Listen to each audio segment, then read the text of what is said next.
Il y a celui ou celle qui dit: j'aime me purifier, entendre des paroles convaincantes sur moi-même pour me réformer. Diverses et variées sont les façons dont Allah s'interpose entre ses serviteurs et leur cœur. Il administre tout en vérité. Seulement, souvent, cela s'arrête sur ce qui exige un véritable combat contre soi-même. Et c'est là que se trouve le risque de la grande perte. Car ce sur quoi il est aisé de changer, tu écoutes volontiers l'exhortation. Mais ce qui, si tu ne le changes pas, va rendre vaine toute ta réforme, tu lui tournes le dos. Ainsi Allah met ton orgueil devant toi, afin de distinguer si tu le laisseras s'accroître ou si tu le tueras. Tu ne t'en souciais peut-être pas, mais c'est ce point-là qui va être déterminant pour toi.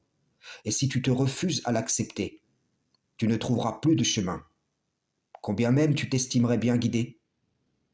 Ainsi en est-il de ceux qui prêtent l'oreille au rappel que j'émets au milieu de vous, qui reconnaissent une grande partie de ma prédication, jusqu'au point où ils se disent en eux-mêmes: là, c'est trop, je ne puis accepter cela. Je vous le dis, à partir de ce moment-là, vous avez rejeté même ce que vous disiez reconnaître. La vérité éprouve les enfants d'Adam jusqu'au plus profond de leur être. Mais à partir du moment où vous lui faites obstacle, elle ne demeurera plus en vous.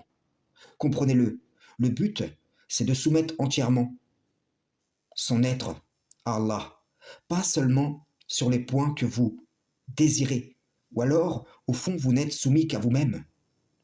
Que chacun s'efforce donc selon ses propres capacités, avant que ne vienne ce jour, cette heure, cette minute, cette seconde, cette fraction de seconde, où il ne te servira à rien de te dire: si je pouvais être renvoyé pour changer en moi-même ce qui était opposé à la vérité, frères et sœurs en islam, salam, shalom.